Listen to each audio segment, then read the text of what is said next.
Wow, Jack Conklin just signed a 4-year contract extension with the Browns, and I did not see this coming. Welcome into an at-home edition of the Cleveland Browns Report. Matthew Peterson here, and I was just chilling on my couch watching Zoolander. Shout out your favorite Will Ferrell movie. And I get the notification from ESPN's Adam Schefter saying Conklin and the Browns have reached an agreement on a 4-year, $60 million contract extension. I thought, well, that's a video, but also, what? Like, that completely blindsided me. Conklin was coming off a very serious knee injury a season ago. It's great to see him on the field this year. He's been good. He hasn't been great, but he hasn't been bad. I definitely didn't see a 4-year, $60 million contract extension in the cards for him, though. So let's break this down. First, we'll start with the contract. All right, it's 4 years, $60 million, which is an average of $15 million a season. Now, that average of $15 million a year right now, at the present moment, is 19th in the NFL. So I don't think it's a major overpay, all right? If another team gave that contract to Conklin in the offseason, I think they would have got a great deal on it. $60 million total, that's 15th in the NFL and among all tackles. So it's not like they gave him top 10 money in terms of offensive tackles currently. Only $31 million guaranteed. So yes, it's a 4-year contract, but $31 million's guaranteed. I'm guessing those 30, like I would guess 25 of that 31 is going to be over the first 2 years of that contract. So really look at it as a 2-year, $2-year, $30 million, $31 million contract. So don't look at it like the Browns are anchored to him for the next 4 seasons. They could get out of it most likely after 2 years. Can't say that definitively because I haven't seen the breakdown of the contract just yet, but just kind of keep that in your back of your mind. Now, with that, here are the following offensive linemen for Cleveland who are under contract for next year, 2023, and 2024 as well. Wyatt Teller, Jack Conklin, Joel Bitonio, and maybe Jedrick Wills, right? Jed Wills' 5th-year option. If it is picked up, which I think it will be, that means he will be under contract through 2024. So outside of the center position, Cleveland's going to have the same offensive line for this year, next year, like 3 straight seasons. And if you were to remove J.C. Tretter from that, it would be 4 or 5 straight seasons, right? They have definitely built a good foundation that they want to keep intact. Now, here's my question for you guys. What letter grade would you give this 4-year, $60 million contract extension? I'll give my grade in just a second, but I want to hear from you. A, B, C, D, or F? Personally, I'm going to go with C+, and I think I'm being a little nice to Andrew Berry. It's not that I think Conklin is a bad player, right? I don't think the Browns got burned on this deal or something. They're not overpaying the guy, but I sort of expected kind of a changing at right tackle, right? He's coming off a bad knee injury. He had 1 year left on his contract. Why don't you keep him through it and then turn it over to James Hudson next year?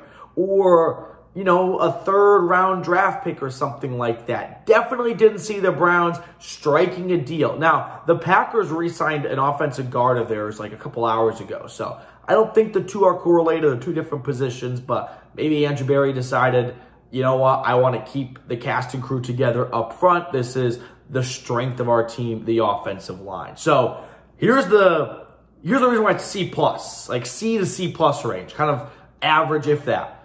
Cleveland's going to have very little money in free agency to spend. I mean, they can always restructure deals. The cap is always a myth. But do not expect the Browns to go into free agency this year and drop, you know, bags of cash on players. Like, that's just not going to happen. Right now, it's early and, you know, money can be moved around. It can be put into signing bonuses and all that stuff. But they're not going to have copious amounts of free agency dollars to spend, all right? Cleveland's not going to be a big-time player, most likely, in the free agent market. And Andrew Berry is looking at his roster going, you know what? It's filled with talent. We have 3 Pro Bowl starters right now in Chubb, Garrett, and Bitonio. We don't need to overhaul this roster. We just got to hit, well, not we, you, Andrew Berry, need to hit on your draft picks this year, get some early contributors, and with Deshaun Watson at quarterback and for a full season next year, this team is going to be rocking and rolling, right? They're going to hit the ground running. We don't need to turn to free agency. That's got to be the speech Andrew Berry is giving to himself in the mirror to justify why he did this. Personally, I would have let Conklin walk. I would have let Hudson and a rookie tackle battle it out at right tackle in training camp and go that direction. Now, Conklin has stated, he talked to the media a couple days ago about how Cleveland's his home and Cleveland's where he wants to finish his career, and that's great to see. I love to see players sort of get, immersed into the city that they play for, but, I mean, you can still do that and maybe not be on the team because 4 years, $60 million, I don't think that's a huge overpay, but it's now going to take away from what Cleveland could have done in free agency to, I don't know, say, replace Jadeveon Clowney. Go get an actual defensive tackle, right? I don't see a big Daron Payne signing happening now. Maybe, but that would be it. They're not going to be, they're not going to go out and fill another safety spot if they go that route. Linebacker is going to be a position of need. There's only 3 linebackers on the roster currently returning next year. And 2 of them on IR right now. Jacob Phillips, J.O.K., and then you got Tony Fields. So this roster definitely has some changes that are some improvements that need to be made. And I don't think Conklin at right tackle was the biggest box that you had to check. Welcome to my TED Talk. Now, let's look at some PFF grades for Jack Conklin. In case you're wondering, overall, 68.6. That's good. That's dandy. Don't look at that as like a 68. That's like a D+. No, PFF's grades, they don't correlate to your school grade. So no. Pass blocking, 79.1. This has been his forte, right? Coming out of Michigan State, a first-round draft pick, a top 10 pick, 8th overall for the Titans. Pass blocking is what he does best. Run blocking, this is where he has struggled this year. 54.2.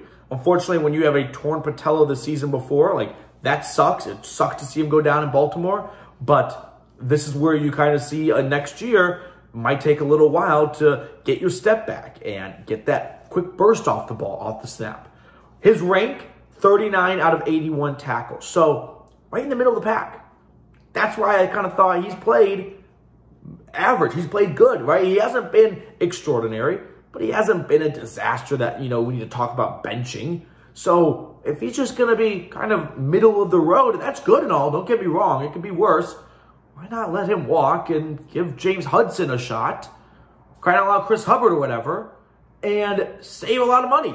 You know what I mean? That's where I kind of stand on. It's not that I think 4 years, $60 million is going to be the worst contract given out by the Browns because he's not worth that money. No, it's not even all that much compared to what other tackles are getting paid in the NFL. Like I said, $15 million a year, that's 19th among tackles right now. $60 million total, that's 15th. So they didn't give him top 10 money at all, but I'd rather see that money go to bigger positions of need, defensive tackle, interior defensive line. Did I say defensive tackle? I can't remember. I'll say it one more time. Defensive tackle. And then you need another edge rusher opposite of Myles Garrett. Like maybe Alex Wright can be that guy next year, but I'm not all that sold on that right now. So I'd rather see that money go over there and James Hudson and a rookie battle for right tackle. That's my 2 cents on this. All right, that is going to do it for this at-home edition. Appreciate you guys tuning in. Sorry, I had the day off, so don't have all the bells and whistles around me, but definitely a surprising move. No doubt about it. All right, we're going to sign off. Enjoy your Christmas. I will see you all tomorrow for our watch party, so make sure you tune in for it.